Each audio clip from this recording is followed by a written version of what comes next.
people who walk about 30 minutes a day lower their risk of dementia by about 60%. Beyond that, we see that people who take stairs over escalators and elevators have a younger looking brain. If you enjoy going to the gym, that's great.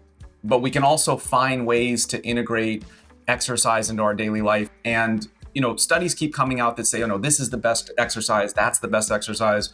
But if somebody is looking to just get started, we just want to say that just simply walking is really important for your brain health, and it doesn't cost a thing. It's easy to get started, and something that we can really integrate in our daily life.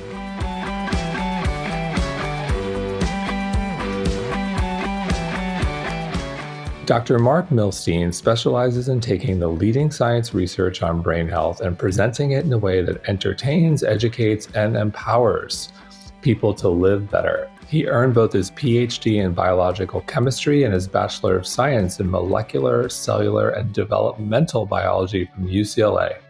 And today he's here to chat about his new book, The Age-Proof Brain: New Strategies to Improve Memory, Protect Immunity, and Fight Off Dementia. Marc, welcome.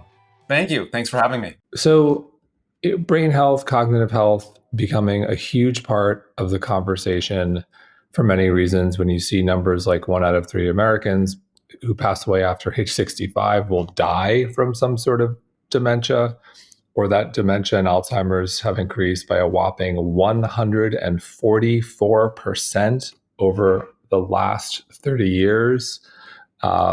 This conversation needs to be top of mind, but I want to start with your personal connection here. What drives you and your passion for brain health? Yeah, it's a couple of things. One is family members that have suffered from dementia. I had a grandmother who tragically suffered from Alzheimer's. Also, just seeing other family members aging and wanting to think about what we can do to slow down that process. And then also just in my own life, I've had some health issues, and they've been inflammatory issues, some gut issues, and understanding that has impacted my brain health as well. And that when I can get things, and I've been able to get things under control and managed, that's helped my ability to focus and be productive. And so realizing how connected this all is, and realizing that we want to start thinking about these things, early on. The time to take action is really now, no matter what age you are. And so that realizing that we're at a point where we can take the research and we can distill it down into little actionable steps. And I think that's also what really drives me, is that there's things that we can do. I want to get this information out to people so that they can take actions as well. So there are a lot of things we can do. And you mentioned, as we age, but our biological age may not be the age of our brain. And so something you talk about in the book, how can we get a sense of how old our brain is? Let's start there. Yeah, that it's very true that we can disconnect how many years we've been on this planet from how old our brain really is. And our brain can be older or younger than our actual age. And really what we realize is that making your brain younger is really one of the most powerful things you can do to lower your risk for a wide range of cognitive issues. And we can do it. And so something, we could all jump in a brain scanner. That would give us some information, but we really don't all need to do that now. In some cases that's understandable, but we can just ask ourselves these questions. So I've actually broken it down into the word brain. If you just think about these 5 questions, B is for balance. How's your balance? As we get older, we can lose sight of yoga, dancing, movement, and our brain is controlling those things, and they're use it or lose it skills. So we want to realize that we want to, check in with yourself. How's your balance? If there's some issues there, we want to think about things that we can do to improve balance. We also realize that R is for recall. So, we live in a world where everything's on our phone. What was that actor, actress's name? What was that person on that sports team? Just taking a moment and saying, I'm going to do a trivia night. I'm going to take my grocery list. I'm going to turn it over. I'm going to try to recall information and practice that skill as well. A is for just sort of assessing how you're getting through the day. Are you struggling? Are you forgetting appointments? Or are you having trouble, remembering to pay a bill? I is for intensity of walking. We realize that we have all these studies now that show that the simple act of walking is so important for brain health, but the speed at which you walk matters. People who walk with a little bit of push to their walk, a little bit of speed, have younger looking brains. You don't have to go power walking all everywhere you go, but just think about a little bit of an extra effort there can go a long way. And then N is for really just thinking about your number. And what I mean by that is, how old do you feel? What's your actual number that you feel your age is? There's been all these fascinating studies that show that people who say, I feel younger than my actual age, you scan their brain and the brain looks younger, probably because they're doing more youthful activities. So there's an element of perspective here of just saying, I want to feel more youthful, and that can impact how my brain is aging as well. I love it. All very practical. Yeah. And so you're touching on lifestyle in a big way. And, you know, I love how you summarize it with brain. And these are things that anyone can do to get a baseline assessment of how they're doing. And I want to stay on lifestyle because I think it's so powerful. And I think of these buckets, if you will. So the lifestyle buckets, you've got sleep, you've got stress, you've got nutrition, exercise, social connection, and environment. And so let's start with sleep. We all know sleep is critical. I think we all know that 8 hours is a little bit of a myth. It's not about necessarily the quantity of hours. It's about the quality, and are you getting enough deep and REM sleep? But can you walk us through why sleep is so critical from a brain health perspective? What's going on in the brain when we're getting that deep and REM sleep? Yeah, absolutely. So, one of my favorite things to talk about is what's happening when you're just at the end of your deep sleep cycle, which is your brain inside your skull shrinks down to about 65% of its current size. And I know that sounds like a horror movie, Wow. but what's happening there is that just living, just being part of your daily life, is that your brain has all these chemical reactions with byproducts, waste, trash, toxins, and your 3 pound brain makes about 5 pounds of this waste a year, and you have to get rid of it. So every night when you're at the end of your deep sleep cycle, think of your brain like a sponge. You're squeezing this garbage or waste, the trash, these byproducts that build up. You're squeezing it out of your brain into this empty space that you create. Then fluid comes up from your spinal cord and washes all this waste away, and you get rid of it. And so every single night, you're giving your brain a brainwash. And so if you just think about your home or your apartment, if it's filling up with waste or trash or garbage, it's hard to focus, it's hard to be productive. And the buildup of this waste day to day and over time, if we don't essentially get rid of it and clean our brain, can impact our ability to think and remember and focus. So really, I think one of the most powerful things is just thinking about your sleep as, this is my brainwash time. This is my time to clean my brain. And I need to do this because a clean brain is a youthful brain. And so that's why sleep is critically important, among many other reasons, but something that's, I think we can really just hang on to that idea. I just can't help but think about the 5 pounds of waste a year. That's pretty significant. If you talk about a brain that's 3 pounds, Yeah. 5 pounds of waste a year. Yeah. It's a What the lot. hell is in the waste? It's just like, you think about what your brain is doing, all the chemical reactions, all the byproducts. I mean, you're talking about, 80 billion brain cells, each of them producing waste. So it adds up. Wow. So we'll move on to the next big one, stress. And we know that a little stress, hormetic stressors like the sauna, cold plunge, high intensity interval training, we'll segue to exercise. We know that those little stressors all good, but what about too much stress? What goes on in the brain when we're just maxed out on stress?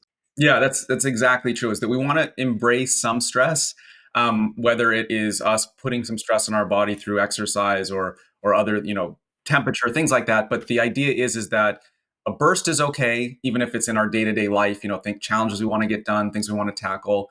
But too much stress, that same chemical cortisol, which in a burst is actually really good for your brain. And there's a part of your brain called the hippocampus, which is involved in memory. And a little bit of stress makes that part of the brain actually bigger, stronger. So I like to think of it like a car. If you don't drive it and you leave it in the garage, it falls apart. And if you overdrive it, it breaks down. So a little bit of stress, quite good.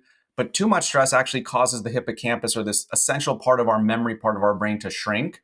And that can have a really negative impact, not only on memory, but we see in cases of depression, we see this, the hippocampus is shrinking. And that has a significant impact on our ability to get out of depression. Because when we want to get out of depression, we need to learn, part of that is learning new lifestyle habits. And that can be a devastating cycle, a vicious cycle where it's difficult to learn new things because our brain is impacted in this way. So in terms of depression, in terms of cognitive decline, we want to think about how stress can damage the memory center of the brain.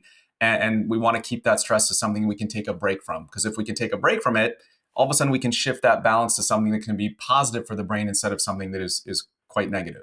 Well, also, if you're too stressed and maybe you're anxious or depressed, odds are you're probably not sleeping well, you're not eating right, you're not exercising, you're not having meaningful social connection. So it kind of dovetails into everything. It's a vicious cycle. Yeah, absolutely. Yeah, these things are all very much connected. And so you touched on exercise. You talked about the fast paced walk. And it's a question I like to ask a lot.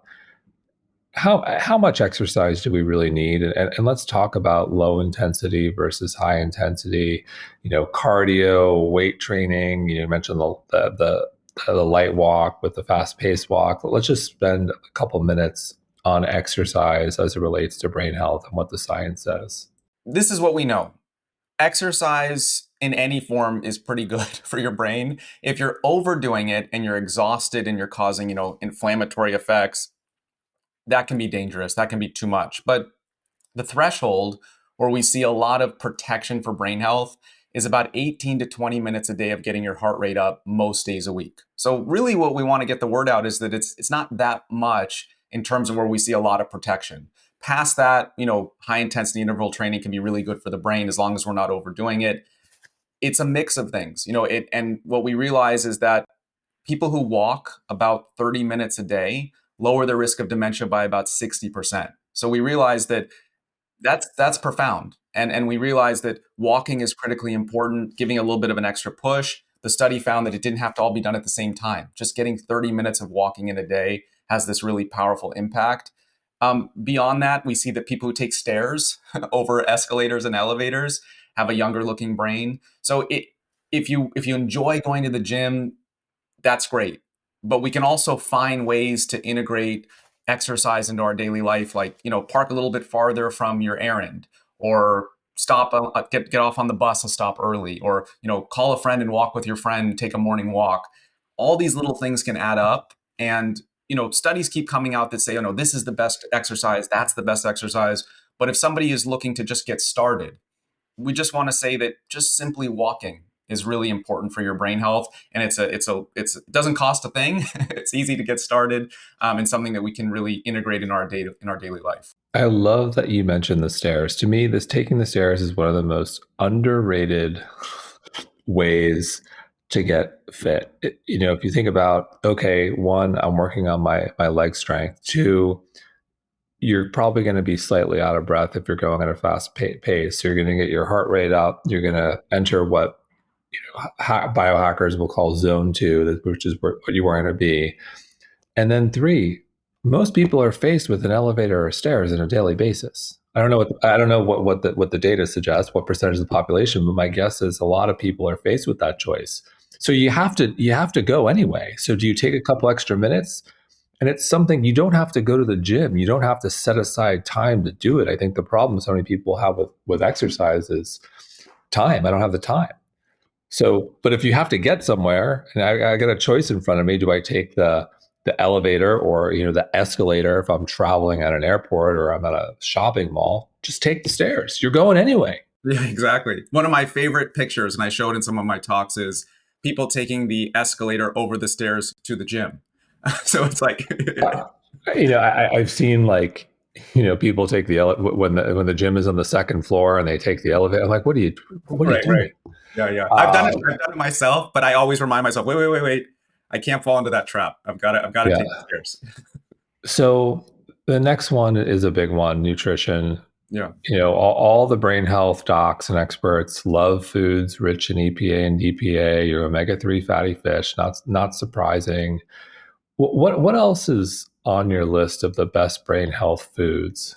It's a variety of things. So, when people start talking about it's the one superfood. We actually have data that suggests it's a mix. It's the synergy. And so I like to always just think, I always like to break it down simply because diets get so complicated so quickly that Yes. so quickly and they can be hard to follow. So a really good place to start, just like walking is a good place to start, just looking at your plate and seeing a rainbow that's not Skittles, but more like fruits and vegetables, different colors at most meals, like a handful. There's a really interesting study that found that when people have the variety of the colors, those colors have chemicals that interact in a positive way in our gut, in our brain, and can be very helpful. So just thinking about having that intermix of fruits, vegetables, healthy fibers. You mentioned the salmon is great too. Nuts, berries, all those things are excellent for our brain health. But a really good place to start is colorful fruits and vegetables, most meals on your plate, and just stay away from the ultra processed stuff, the stuff where you're like, I can't pronounce this. This looks like a chemical experiment gone wrong, chemistry experiment gone wrong. Whole natural foods most of the time can get you a really long way without going down rabbit holes of very complex diets that are hard to follow. And what's your take specifically on grains? Because many brain health docs are, some of very strong opinions. Some say completely eliminate it, which I get if you're dealing with autoimmune. And others say, no, no, no. Grains are okay if you don't have a problem. What's your 2 cents on grains? I look at the research and what I see is that it's what you said. If somebody has an autoimmune condition, sensitivity to gluten, for example, then they want to stay away from grains. That definitely can be an inflammatory event for some people. But there's a bit of a marketing push behind everybody eliminating grains because grains, for a significant portion of the population, provide fiber. And fiber is something that in your gut feeds good bacteria and can be anti-inflammatory and can be very beneficial for brain health. So, there is an individualized aspect of this. And if people have a sensitivity to it, that's something to eliminate. But if they don't, healthy fibers, healthy grains as in the form of healthy fibers can be beneficial for gut and brain health. With grains specifically, I think you'll know if you have an issue. For me, I don't like to have a lot of them, but I don't believe in eliminating food groups. Yeah. Yeah. And so, with that said, you started off by saying you dealt with some gut issues.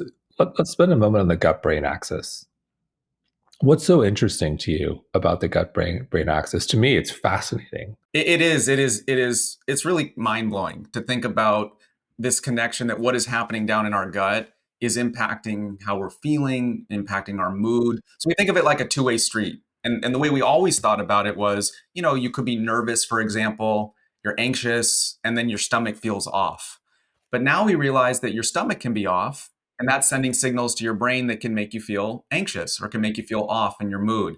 And it's really fascinating. I mean, we could go on and on and on, but there was a study that came out a couple of days ago that highlighted something that I always like to think about, which is that the types of bacteria in your gut can be releasing essentially chemicals that travel to your brain that make you crave certain foods. So, people who really like chocolate, for example, they have certain combinations of bacteria that are saying, go get me some chocolate. Or the study that just came out was about high fat foods. So it really is interesting that what's happening down in our gut can be driving, it's not the sole decision maker for us, of course, but it plays a role in aspects of how we're thinking, how we're feeling, and also just our general brain health. We realize that we can have inflammation that starts in the gut, can get into the bloodstream, and it ends up in the brain.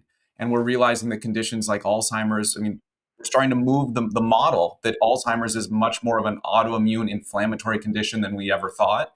And we believe some of that inflammation might be starting in the gut and making its way to the brain. So it's hopeful because we can treat the gut and we can balance it and make it healthy. And that can be part of the complex puzzle to keep our brain healthy. So I want to spend a little time on this study. I think it's interesting. So what you're saying is people had specific bacteria in their gut that caused them to crave high fat foods. So is that a byproduct of them eating so many high fat foods, or they were just predisposed? And I'm curious, what do you do with them next? You remove the high fat foods, change the microbiome, crave something else. So you're hitting on what is the next question of that study. What they're trying to figure out is this a chicken or an egg situation? Because the microbiome can be altered based upon what we eat. And so it is possible that part of what's happening here is that when you feed the gut certain foods, certain bacteria grow and they crave more of that food. So the idea is that if we can, alter the diet, which we believe is one of the most powerful ways in which we can have some shifts in our microbiome and our gut bacteria, that might alter what we're craving. And it might take, might not happen overnight, and these shifts don't happen immediately. But that might be helpful in people understanding and moving forward with helping with craving. Is just thinking about, if I could just stick to this type of diet and get that habit down, that might alter down the road what I'm craving. And also, we all know that diversity of food plays a huge role in healthy microbiome. Yeah, absolutely. Touching on the microbiome, there's the microbiome in our gut, the food we eat, but also the environment we're in. There's a direct connection. Where are we living? that there is a connection to our environment with the microbiome. The air we breathe, pollution, plastics, the list goes on. What role does the environment play, in your opinion, with regards to brain health? I think this is the next frontier. This is the next thing that we're going to be really starting to talk about, that the health of the planet is related to the health of our brain. And we see studies where people who live in environments where there's higher levels of pollution, they have higher rates of cognitive loss or dementia. And it's not that surprising because your nose is a direct route to your brain. You don't have to go too far up your nose, and eventually you're going to hit your brain. And the things that we're breathing in are impacting our brain health, and the things that we're eating are impacting our gut health. So, we're starting to realize that taking care of this planet, taking care of our environment is not just about the environment. There is it's directly related to these issues that we need to talk about as well. So it's really, I believe, the next frontier. That's why I included a chapter of it in the book, to say that it's not just what's within, it's happening externally too. When I think about what's happening externally, and this is one I just do not think we talk enough about, the power of real world, meaningful social connection. What role, in your opinion, does that play? A huge role. Something exactly what you said is it's not talked about enough. And now, based on what's happened the last couple of years with isolation and loneliness, it's not the number of people that you're around. People can be surrounded by people and they can feel lonely, or they can be by themselves and not feel lonely. But do you feel isolated? Do you feel disconnected? And we see this evidence that people who feel feelings of isolation or disconnected, it can change how their immune system functions. And isolation has this impact on the immune system. It can make it go haywire, make it overreact, cause inflammation. And we go back to the previous conversation that inflammatory events can impact our brain health. So we realize again that how we're feeling emotionally, and realizing that this is something we need to talk about and take care of. Over the last couple of years, we've seen the rates of depression go up significantly, the rates of anxiety. And we realize that's not only important for our day-to-day wellness, but we also starting to bridge the gap, or bridge our understanding, I should say, in realizing that individuals who have untreated depression, untreated anxiety, multiple factors involved, but feelings of isolation are a piece of that complex puzzle. Untreated depression, untreated anxiety, over time, those individuals develop dementia or cognitive loss earlier than people that don't have those conditions. So really, our mental health today impacts our brain health down the road. And one of those aspects of many things, of multiple things, is the feelings of isolation. So we covered a lot of ground in terms of lifestyle. We talked about diet, exercise, sleep, stress, environment, connection, and of everything we just talked about, if you had to pick, say, 3 things that anyone could do tomorrow to incorporate into their everyday to up level their brain health, what would you pick? What would be at the top of your list? So I like to say, get a morning walk in. And the reason why that's so important is it hits a lot of things on the list. Being outside, a little bit of nature, a little bit of green time, we've seen lower stress levels. We also realize that getting some morning light can help you sleep at night. There's some fascinating brain science there as well. So that morning walk, and also the walking itself, is good for your brain. Now, I like to say, how can we combine that with something else so that we're getting 2 things for one event? So you really kind of have a good choice there. One is, if you're feeling isolated, and that's something to not be afraid of that feeling. Just say, oh, I'm having that feeling. I want to take some action and address that. And if you're feeling isolated, maybe walk with a friend, or call a friend and make that time to connect with people. If you're like, you know what, I need a break, I need a break from people, use that as a time to listen to your favorite podcast, some music, or just enjoy the quiet and have a mindful moment. So right there, you have the walk can add up to two things: either a connection moment or a moment to detach or break away, turn your phone off, and have a mindful, peaceful moment. We see that people who just kind of have a mindful moment in the morning tend to have less burnout later in the day. And then the third thing I would say is just think about that handful of things on your plate. Just right before you eat, just most of the time ask this question: can I pronounce the ingredients of the things I'm about to eat? If I can't pronounce them, minimize them and throw on colorful fruits and vegetables. Just with those three things, they can take you a long way. And they're it's a low barrier of entry and things that we can do that can have a profound impact. Yeah, I want to come back to the first one for a moment because I think it's so critical getting a walk in the morning, getting some sunshine. And I feel like I'm the only person freaking out about this, but they're making daylight savings permanent. And this is going to be very bad for most of the country. It's going to be dark. Like it's going to be bad for most children who go to school at 8 a.m. or so. It's going to 7:30, 8. It's going to be dark. And I think it passed the Senate. I think it has to pass the House to be permanent, but this is bad. Right?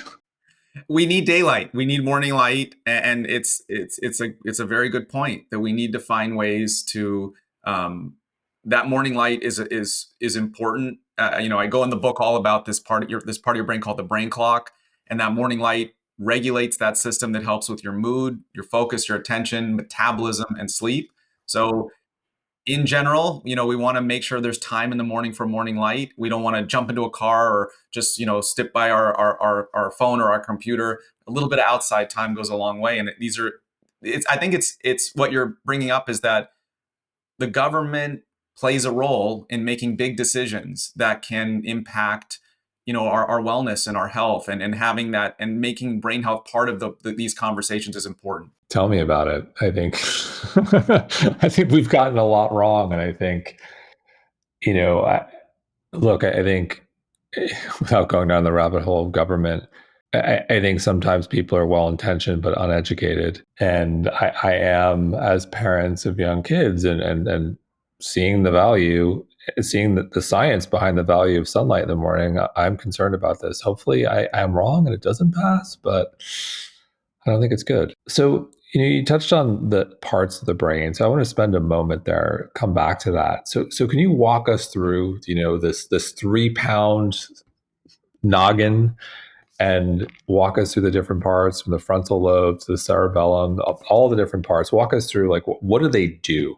I like to break it down a little bit more than that and break it down, talk about a couple key parts that I think, let's talk about three things, specific parts of the brain. We talked about the hippocampus, and that's your short-term memory. And that's the part of the brain that can really atrophy as we age. It can shrink and can impact memory formation. So the idea is that I'm going to give a quick tip for each part of the brain. So when it comes to the hippocampus, we realize that we're living in a world where we're on to the next, on to the next, on to the next. And it's like, where did I put my keys? Where did I park my car? What was I just doing? We realize that our initial ability to remember something is based upon the hippocampus's ability to hold on to the information for about 7 to 10 seconds. That lets our brain know that this information is important. And if it's not important, our brain throws it away essentially. And so we live in a world again where we're multitasking, we're doing so many things at once, and we're trying to figure out, why are we having these memory lapses? Why can't I remember where I parked my car or put my keys or what I was just doing a second ago? And just taking a moment and saying, was I focusing on what I needed to focus on to remember it for about 10 seconds? And slowing down and just saying, I need to focus on this information for about 10 seconds. People are surprised what they remember. So, for example, if you meet somebody, you want to remember their name and you don't want their name to just disappear into thin air, imagine writing their name on their forehead right after they say their name, because you focus on their name for an extra few seconds. Your brain goes, oh, this information is worth it. Instead of throwing it away, it transfers it to long-term memory. So a little tip really is slowing down in the moments where you say, I need to remember this information. That's your hippocampus. It's the waiting room. It's the filtering part of the brain. Second part of the brain I want to talk about is in the frontal lobe, and it's the prefrontal cortex. This is your ability to control your emotions. And there's nothing wrong with emotions, of course, but we want to make sure that we have the ability, if it's stress or anxiety, to at least put the brakes. And this is the part of the brain that we're not born with it being very strong, but we can work it out and exercise it so that we can essentially apply the brakes and calm ourselves down in moments when we need to calm down. And the way that we do that is we have these really fascinating studies that mindfulness, focusing on your breathing, is making this part of the brain stronger. So the idea is that we want to take some time throughout the day and have some moments where we just singularly focus on maybe a breathing exercise. But mindfulness can just be an activity that you enjoy that puts you in the present moment, because that makes that part of the brain bigger and stronger. And that can be helpful also with willpower and other things throughout and decision making. And it's a part of the brain that drains. It's like a cell phone battery. As the day goes on, it gets weaker. So we want to do things to make that part of the brain strong. And the last thing that I'll mention in just a specific part of the brain is your amygdala. And of course, the brain's interacting in multiple ways. So there's, when we talk about decision making, it's more than just one part of the brain or memory, it's multiple parts. But these are things that we can just, kind of hang on to. The amygdala is the emotional part of the brain. And if we have reactive emotions, so for example, anger, there's nothing wrong with being angry. It's important. It's good. We just don't want it too much, too often, all the time, or out of control. Well, the amygdala is the part of the brain that controls emotion. It's where it emanates from, I should say. That's where the emotions emanate from. And we also have studies that we can really make this part of the brain less reactive. And a simple thing is that when your amygdala gets active, it sends a bunch of signals for you to react, but it doesn't keep reacting. It sends a signal, and then it kind of takes a momentary break. So if you've ever heard the old folksy advice of count to 10, count to 10 and take some deep breaths, that gives the chance for your amygdala or your emotional or your anger or your anxiety part of the brain to just take a moment and calm down a little. It might not be the answer to all of these issues, but it gives us a chance to say, wait a second, before I send that email, before I say that thing that I might regret, that simple advice of take 10 deep breaths, count to 10, allows the prefrontal cortex to catch up and be like, wait a second, maybe this isn't the right thing to say or do in this moment. So wanted to give you three specifics there for parts of the brain. And can you talk a little bit about when does the brain fully develop? It's after we're done growing. I think it's age 25 or so. Am I right? Yeah, for there's some evidence that for women it's about 25, and for men it might be even a few years later. So it takes time, and the prefrontal cortex, that's why teenagers struggle with decision making or making. We say, how did a teenager make that decision? Well, the prefrontal cortex is still evolving, still growing, still becoming more dynamic and learning. So there's an evolution to the brain. There's an evolving process within our lifetime, and then it reaches this essential final structure, but we can still change, grow, of course, learn new things and have new perspectives for the rest of our life. So I'm going to go a little off track here, but it's something I think is emerging and I'm passionate about. And so, you've got kids, teens, college, they experiment, they drink, they do drugs. Specifically, where I'm going is cannabis. And marijuana is essentially becoming legal everywhere. And a lot of the studies I've seen and many of the experts I trust are raising their hands and saying, this isn't a good thing. The data is not good when you look at the developing brain if you are vulnerable to schizophrenia, psychosis, depression. It's just you're and you don't know. You're rolling the dice. And to me, this is something that is not talked about enough. So I'm going to pause there. What's your take? That's what the data is showing us, is that while the brain is still developing, these chemicals, the drugs, alcohol, have an impact on brain development. And there are underlying conditions based upon environment and genetic and other things we just don't understand that can be predisposed, that in the presence of these outside chemicals can raise the risk significantly. And so just, we need to make that part of the conversation. We need to be able to say that these things are not entirely safe. They're not, there's not without risk. And, I have just a personal moment here. I have a daughter that just entered high school, and I was surprised when she went to what I thought was a casual birthday party, and very young kids, some of them were drinking alcohol. I couldn't believe it. I mean, I can't believe, I know maybe I'm naive, but when I had the conversation with my daughter, I took the angle of your brain's developing, and that she didn't partake, but I want her to be aware that, until your brain has developed, you want to really be careful, because once the brain is done developing, the things that happen in those years, they can be harder to undo. They can be harder to change. And it's a time period where we want to be careful. We want to protect the precious brain. So having that conversation, saying that, we want to be aware that this can have a negative impact at these ages. And it's not about being, cool or being or having fun. It's about what might you have to live with for the rest of your life, or struggle with, or have as a burden or something difficult based upon choices that are made early on. I'm not condoning teens drinking or alcohol in general. I think alcohol can lead to all sorts of bad things. And my word of advice: if you don't drink, don't start. But I think, to me, what's so concerning about marijuana specifically is when you talk about schizophrenia, psychosis, these are serious mental health disorders. Alcohol can do a lot of damage, but it's not going to lead you to schizophrenia if it runs in your family. It could lead to lots of other things. But it seems that many in the wellness world have kind of gave it a pass, and that I find to be upsetting. Yeah, no, I understand. I think that the thing from a brain science perspective, we also have to realize that there are hundreds of chemicals involved in marijuana.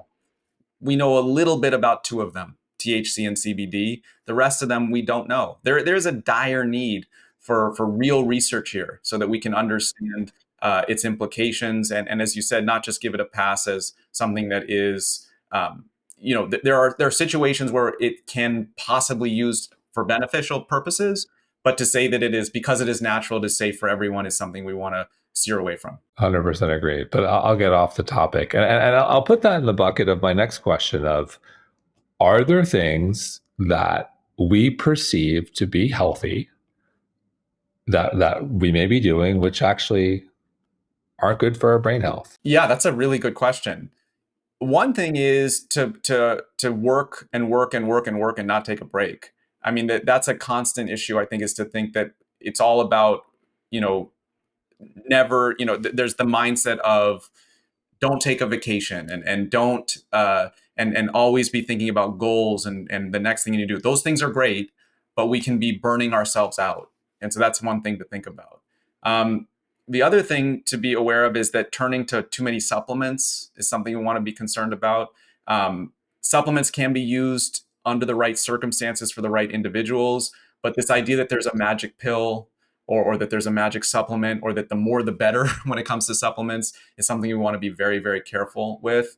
And also just things that are involved with, a lot of marketing and a little bit of science. I think that's a main point of this book, is that we're really seeing practical, simple, a lot of these things are common sense, but they're things we can easily forget, as opposed to turning to some sort of magical solution, which we don't have. A lot of things are advertised on television. I always like to tell the story about the pills advertised during the commercials that we're told help our memory. Somebody came up to me and said to me, "I'm taking that pill." I said, "What's the name of the pill?" The person said, "I don't remember." So that sums up. Sad. Yeah. So, in terms of memory, the person doesn't remember. Can you walk us through the different types of memory to better understand how they work? How can we be better at, short term versus long term versus everything else? Yeah, absolutely. So, at a essence of what's happening is, when you learn something new, which is one of the best things you can do for your brain, because you're forcing those 80 billion brain cells to make a new connection. And the moment you make the connection is the moment you learn it. But then when you sleep at night, you make that connection stronger and stick. That's another reason why sleep is so important. So individuals who don't get a good night's sleep, they don't remember the things they learned that day nearly as well. But the idea of why we make certain connections, why some stick and why some don't stick, we have some insights there. So one thing we realize is that if the thing that we're learning has meaning, if it has some emotional element to it, it's funny, it's scary, uh, it's more likely to stick. That's just evolutionarily programmed in our brain, that we're programmed to remember things that have real meaning, as opposed to just some random string of numbers that's a password that you're like, why am I constantly hitting password reset? Don't feel bad about those things. Those things are harder to remember. So something that's simple and actionable is to think about when you want to remember something is make it funny, make it silly. If you want to make it a little bit scary, that's fine too, just not too scary. But that's the way to make those memories stick. The other thing to be aware of is that information is constantly filtered out. There's so much happening, so many things that we're seeing and hearing and experiencing, that your brain doesn't want to fill up with useless information. So in order for that actual connection to actually take place and solidify even initially, that's when we get back to that hippocampus. That's our short-term memory. So people think short-term memory is, what I ate for lunch yesterday or that person I met on the street. Your short-term memory is really about 7 to 10 seconds. And that's when your brain decides, is this information worth it? If it's worth it, it leaves the hippocampus, that waiting room, and it goes to long-term memory. If it's not worth it, your brain essentially throws it away. So last big key point on this is that where does that information go once it's stored? Well, it's stored all throughout your brain. It's not just in one or two connections somewhere. So for example, if you meet somebody new, the way they look is stored in the visual part of your brain. The way they sound is stored in the auditory part of your brain. The way they might smell is stored in the olfactory, the sensory part of your brain. How you feel towards that person is stored in the amygdala. So when you want to remember something, make it more of a story. Make it dimensional. You meet somebody and their name is Henry. Oh, they're like King Henry. They're from England. I'm in a pub. That pub smells a certain way. I can hear the music. And that causes your brain to make those connections all throughout the brain. And I like to think it's like a squirrel hiding nuts for the winter. The more places you put the memory, the more likely you are to remember it. That's why we love stories. We love making things. We remember things that have more of a meaning or more dimensions to them, as opposed to just, singular information like a random number or someone's name without some backing to it. These things are mostly forgotten. So, on a personal note, I remember faces, and I don't try, it just happens. The other week we went out to dinner in Miami. We just moved here recently. And I said to the waiter, I said, "You used to work at Siggy's in Brooklyn Heights." And he said, "Oh my God, yes. I recognize you." And he recognized me. I'm also 6'7". We used to go there all the time. And this was like 6 years ago. And my wife was just looking at me like, "What's wrong with you?" And I didn't choose to remember this guy. I just did. So what's going on? I feel like in my what part of my brain, or what I feel like I almost have I don't have a photographic memory with faces, but there's something about me where I randomly remembered a waiter from 6 years ago, really nice guy. We went to that restaurant a lot uh, in Brooklyn when we lived there. So what's going on in my brain that I was able to do that? Yeah, I mean, it's like any skill or talent. Some people are better at facial recognition, and it runs along a spectrum where there's actually some people who have what we call facial blindness. They have a very hard time recognizing faces. Somebody who's famous, who's come out and Chuck talked. Close. Yeah, and Brad Pitt has said that he has a very hard time recognizing people's faces. So, Wow. so the idea is that some people are very good at this. We have some understanding about certain parts of the brain are involved in recognizing facial structures and how that works, but it's still quite mysterious in terms of what we understand. Most people recognize faces more than names. And if you think about it evolutionarily, that makes sense. That it's much more important to say, is that person my friend or my enemy, as opposed to being like, oh, that's Evan, that's Joe. Well, what I'm also fascinated by is selective memory. Yeah, yeah, This idea that I'm choosing what to remember. yeah. And I think those who do it well, it's such a gift. I can choose. I'm choosing to remember things that I deem to be important, and I am choosing to discard things that aren't of value, whether it's to my mental health or whatever I'm looking to achieve. Um, I'll give the example. One of our investors is in his mid 70s, and if you provided a number 3 months ago And if that number was related to finances, that number is engraved in his head. And he is so sharp with numbers, doesn't forget a number. You say this is what we were going to do, he's not forgetting that number. Other things less important, no memory, but they're not important to him at all. And to me, I look at him and I said, well, I think that's part of his secret sauce, why he's so sharp in his mid 70s. Uh, he chooses what is important to him, and it's like he's a steel trap. Other things, whether they're people, other things he deems to be superfluous, doesn't remember anything. I think it's amazing. It's incredible, and I think it is part of the secret sauce of success.